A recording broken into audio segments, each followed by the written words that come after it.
Real attackers don't do anything fancy. They find old systems, running old services, and it's basically game over.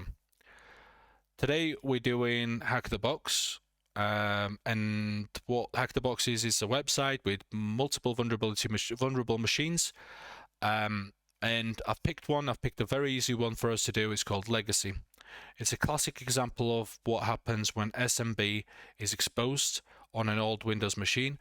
We'll scan it, confirm what it is, exploit it, and grab both flags, which is on user and administrator. The whole proof of this is how easily I can go onto an old Windows machine that quite a lot of companies are still using, hack it, get to user level and also administrator level. And kind of trying to tie this back to a real world pattern, we still see this in industries like healthcare, where old machines and vendors and software cannot always be updated easily. All right, let's target the IP address. And again, as our goal is to get the user and root from user and administrator. Rule number one of this, we don't guess, we scan, we verify, and then we act. So step one is always begin with an Nmap, which is the network mapper, as they call it. We want to know what's exposed and what version we are dealing with. So let's begin with an Nmap scan. Nmap SC. There we go. We've got the IP set up, so I can do this nice and quick. And -on is basically me creating a little text file of the information that I need. While we're waiting for this, what I am looking for is web ports, remote admin ports, SMB, anything that suggests a known vulnerability. If SMB shows up, an old Windows target, that's immediately a high signal as well. Key things we've got here. So the Nmap has come up. The key things that we've got here is 139.445. And that's going to be our main focus because that is what's connected to SMB. Now that we've kind of got all this information, we can confirm that the OS is Windows XP 2000 LAN Manager. So to me, this is already a red flag because there's a famous SMB vulnerability that gives a remote code execution. And it actually was one of my first ever exploits I ever learned when I was doing my cybersecurity degree. So we'll jump straight to it. Now, before I do jump straight to this is the point where I kind of want to include this in the real world connection. This exact pattern on the legacy Windows still shows up in real organizations. Not always because people are lazy, but because some environments can't patch quickly. Healthcare is definitely a big one. You can have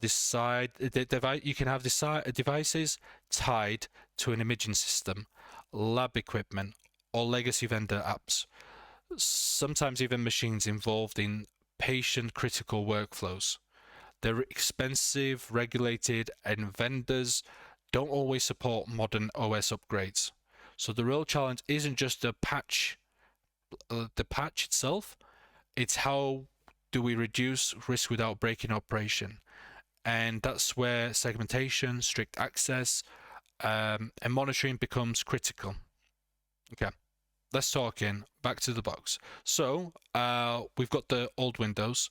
The classic vulnerability here is definitely going to be MS08067, a remote code execution bug in a Windows server.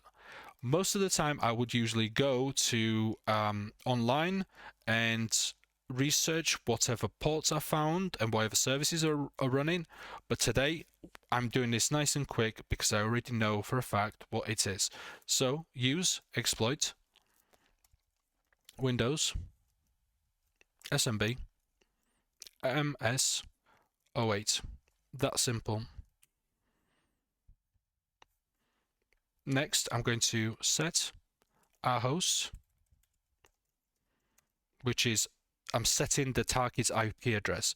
Imagine this is already a package, an exploit package ready for me to run straight away. I just needed to feed the little information that it needs. For example, the IP address, an open port, and then my own open IP address, and my own open port in which I'm listening to the feedback. I'm sending a connection, receiving a connection back, so I can remote command execute on this. So set our host, and the IP address is 10.129.227.181.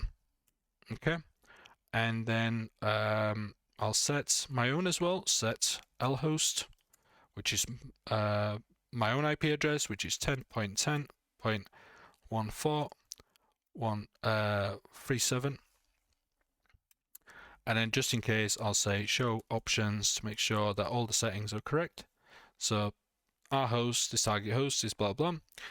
Our port is the SMB service port we're going to be attacking. And then threads, that's absolutely fine. My own IP address, and usually use 4444. That's always been the thing. And I like to type exploit instead of run, which is, sounds a lot cooler, looks a lot cooler. Okay. So what we want to see is meterpreter come up straight away. There we go. So we've got the connection has been made, and the Windows XP service package free, blah blah. That's the type of machine vulnerability it has sent for. And right, so a session has been created. First thing we do is get UID. Okay, authority system. So we're already on high level sys info. Just to make sure, legacy Windows XP is running on x86.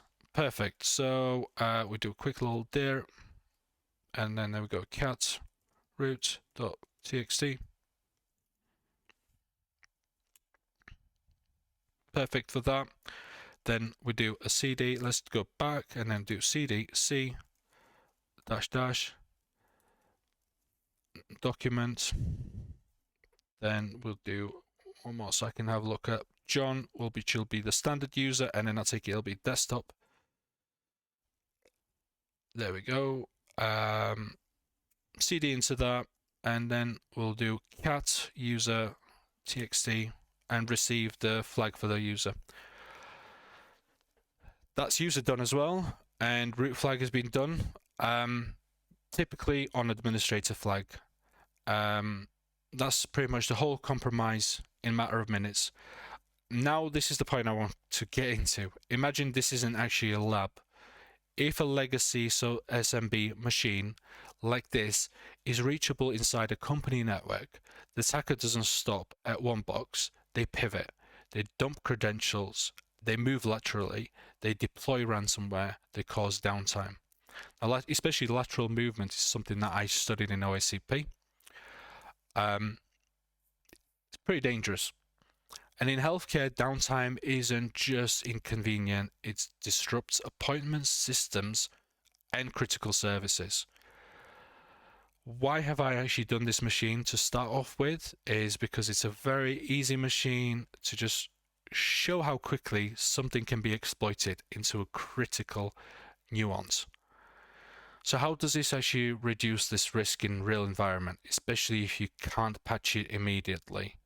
Here's like a practical checklist that I kind of would do myself. Number 1, don't expose SMB widely. Block 139, 445 where you can. Segment legacy devices into their own LANs. Use a jump box with multi-factor authentication to access them. Disable SMBv1 if the system supports it. Monitor SMB traffic and alerts on exploit patterns. Build a phased upgrade plan with a vendor, and make sure you have a timeline of it. That's how you handle a legacy safely without breaking operations.